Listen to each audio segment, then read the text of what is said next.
Everyone thinks the Roomba 694 is too basic in 2026, a relic next to all those fancy LiDAR bots with maps and no-go zones. But here's the thing, the 694's old-school bump-and-run brain can actually leave floors cleaner in real, messy homes because it's relentlessly simple. It targets dirt with iRobot's Dirt Detect, and it just keeps going. I spent 3 weeks stress testing it in a pet-heavy, kid-crumbs, cable-prone household expecting to roll my eyes. Instead, I found myself double-checking the floors because they felt cleaner than I thought they would, and that's not hype. It's the result of specific tests, controlled messes, and daily schedules. But here's where it gets interesting. The 694 makes you trade time for consistency. And depending on your space, that trade might be worth every extra dollar. Before we dive into what I discovered, quick heads up. If you're already leaning yes and want the best current price, the link's below. But stick around because the quirks I uncovered will absolutely affect whether this is right for your home. Here's why I even tried the 694. My last cheap robot vacuum promised mapping and slick app features for under $200. It mapped, it also beelined for my phone charger, choked on a bathroom threshold, and left a confetti trail along baseboards. By week 2, I was doing rescue missions more than it was doing cleaning. That's the emotional tax nobody talks about. You're buying time back, not just suction. With 2 dogs shedding and a toddler generating Cheerio avalanches, I needed something I could trust. I was skeptical of the 694 because it looks basic. Bristle brush, no smart mapping, no self-empty base, about a 90-minute battery. But iRobot has a reputation for reliable navigation logic and Dirt Detect that focuses on high-traffic zones.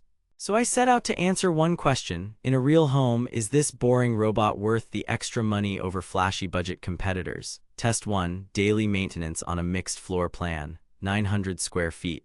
Hardwood kitchen tile, low-pile carpet, 1 medium-pile rug, thresholds around 0.6 inches. I ran the 694 once daily for 21 days, scheduled via the iRobot app. Average runtime per full pass, 68 to 83 minutes before docking. It doesn't do room mapping or smart room-by-room routes. It uses adaptive bump logic plus sensors. Coverage? Not pretty to watch, but by the 50-minute mark, most open areas were hit, and by the end, high-traffic areas looked notably cleaner. It returned to base reliably 19 out of 21 runs. 2 fails were cable-related, totally on me, but then something I didn't expect. The edges along toe kicks and chair legs looked better compared to the budget LiDAR bot I tested last month, likely thanks to the edge sweeping brush and repeated passes. Test 2. Hard floor pickup with a measured mess. In a 10 by 10 foot hardwood area, I dropped 50 grams of mixed debris, rice, oats, sugar, and dog hair. After a 15-minute targeted session, the 694 collected about 92% by weight. It missed some sugar dust in grout lines, which is normal for vacuums without a soft roller. But then I ran it a second time without moving it back to start. Dirt Detect kicked in on the denser patches, and total pickup hit 96%. That's better than my cheap mapped competitor, which got 89% in one pass but didn't re-engage dirty zones. Test 3. Carpet and hair. Low-pile carpet and a 0.6-inch rug lip. The 694 climbed the rug without drama. On hair pickup, it did well, roughly 80% of visible dog hair in a 12-minute pass over a 6 by 8 rug.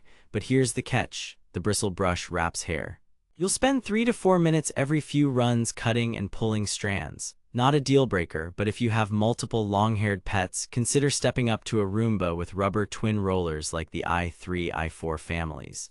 Test 4. App scheduling and autonomy. The iRobot Home app is simple, not flashy. You can schedule, trigger spot cleans, and get cleaning suggestions based on your routine.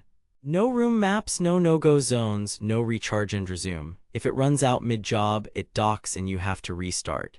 Battery life averaged 85 to 95 minutes.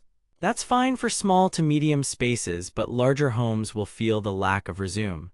Noise sat in the mid-60s decibels at 3 feet, audible TV territory, not conversation-friendly. But then one more pleasant surprise.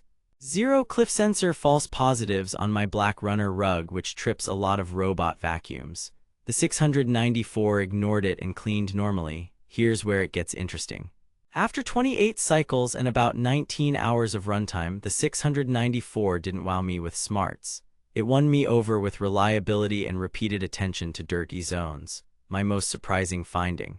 On hard floors and low-pile carpets, the randomness actually helped because Dirt Detect caused it to linger in the disaster zones under the high chair in front of the entry mat until the crackle underfoot disappeared. Compared head-to-head with an UFI 11S, the 694 had slightly louder operation and needed more time, but it left edges cleaner and required fewer rescues.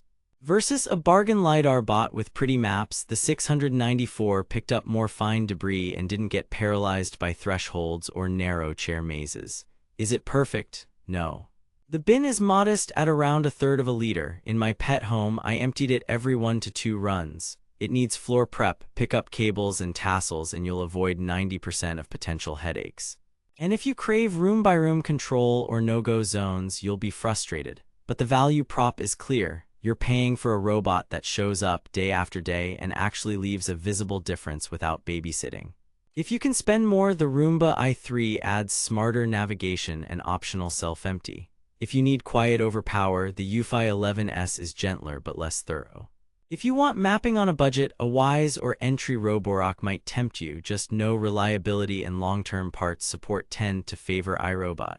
Now that you know its biggest strength is consistent real-world cleaning, you'll want to grab it when it dips on sale. Prices swing a lot. Check the link in the description for the best current deal, and if you're on the fence, hang tight for my quick verdict on who should and shouldn't buy. Bottom line, the Roomba 694 is worth the extra money if your priority is dependable, low-fuss cleaning on hard floors and low-pile carpets in small to medium spaces. Pet owners who can do a quick cable sweep will appreciate Dirt Detect and the way it keeps high-traffic paths looking clean. Skip it if you need mapping, no-go zones, recharge and resume, a bigger bin, or if you have thick carpets, aim for the Roomba i3, i4, or a Roborock Q5+. For everyone else, the 694 proves you don't need fancy maps to get clean floors. You're not paying for bells and whistles, you're buying a robot that actually does the job every single day. On screen, I'll show before and afters and a quick brush maintenance demo so you know exactly what you're getting.